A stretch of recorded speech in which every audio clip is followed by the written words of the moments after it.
नमस्कार।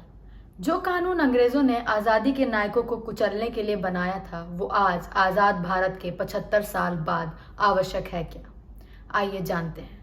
Article 124A of IPC, which is known as sedition law. जब कोई इंसान अपने वर्ड, साइन, एक्शन से किसी भी जनरल पब्लिक के मन में इंडियन गवर्नमेंट के खिलाफ फीलिंग ऑफ हेट्रेड या फीलिंग ऑफ डिसअफेक्शन पैदा करता है, तो उसे सेडिशन कहते हैं। इसकी जो हिस्ट्री है वो हमारे रिवॉल्ट ऑफ 1857 से जुड़ी हुई है, क्योंकि जो क्रिमिनल एक्ट था वो 1860 में लॉर्ड मैकले लेके आए थे। तब उसमें सेक्शन 124A नहीं था। सेक्शन 124A आया 1870 में चैप्टर 4 के अंदर, जो कि स्टेट के अगेंस्ट ऑफेंसेस को रिलेट करता था। 1891 में इसका फर्स्ट ट्रायल किया गया था बंगाबासी केस में, और 1897 में बाल गंगाधर तिलक के ऊपर सेडिशन का केस लगाया गया था, जिसकी वजह से उन्हें 18 महीने जेल में रहना पड़ा था। और 1962 में Kedarnath Singh versus state of Bihar के केस में इसकी कॉन्स्टिट्यूशनल वैलिडिटी को क्वेश्चन किया गया था, और इसी केस के बाद इसको कॉन्स्टिट्यूशनल वैलिडिटी दी गई थी। Let's talk about now. अब ये सवाल फिर से क्यों उठ रहा है? क्योंकि सुप्रीम कोर्ट ही राजद्रोह के कानून के दुरुपयोग के बारे में चिंता जता रहा है। A PIL has been filed by a retired Major General requesting a fresh examination of the constitutional validity of the sedition provision under section 124A of the IPC. On this, Chief Justice of India N.V. Ramana said, ये कानून ऐसा है जैसे किसी बढ़ई को लकड़ी का एक टुकड़ा काटने के लिए आरी दी गई और वो पूरा जंगल काटने लग गया।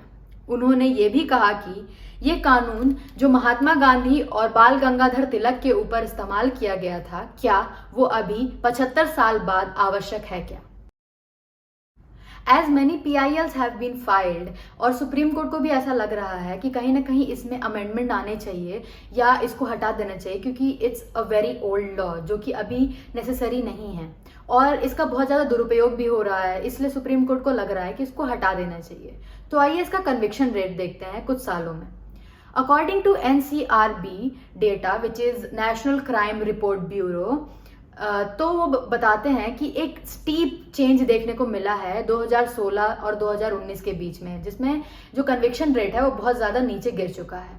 2016 में कन्विक्शन रेट था 33.3% और 2017 में था 16.7% और 2018 में था 15.4% और 2019 में वही था 3.3%। तो data is explaining us that कि जो कन्विक्शन रेट है वो बहुत ज़्यादा गिरता जा रहा है, और इससे हमें पता चलता है कि इस लॉ में जितने केसेस फाइल हो रहे हैं उसमें से बहुत कम ही लोगों को दंड दिया जा रहा है। तो इससे हम समझ सकते हैं कि जो गवर्नमेंट है वो एक दूसरे के ऊपर अपने ग्रजेस निकालने के लिए इसका इस्तेमाल ज़्यादा कर रही हैं, या तो जब कोई उनके अगेंस्ट कुछ बात बोलता है तो उस आवाज़ को दबाने के लिए इसका इस्तेमाल किया जा रहा है। एक वेबसाइट है जिसका नाम है आर्टिकल 14 करके, वो हमें बताती है कि 96% ऑफ द केसेस जो सेडिशन के अंदर फाइल किए गए हैं वो जब गवर्नमेंट के अगेंस्ट क्रिटिसिज्म या गवर्नमेंट के अगेंस्ट या उनके लीडर के अगेंस्ट कुछ बोला गया है उस पर फाइल किए गए हैं। इस पर सुप्रीम कोर्ट ने भी कहा था कि जो क्रिटिसिज्म है वो does not come under sedition. Sedition के अंदर क्रिटिसिज्म नहीं आता, पर भी इस तरीके के केस फाइल होते आ रहे हैं अभी तक। सही एक और केस है विनोद दुआ केस, जो कि जर्नलिस्ट थे। उनके ऊपर हिमाचल प्रदेश में ये सेडिशन का केस लगाया गया था क्योंकि उन्होंने कोविड-19 के समय गवर्नमेंट के अगेंस्ट अपने कुछ वर्डिक्ट रखे थे।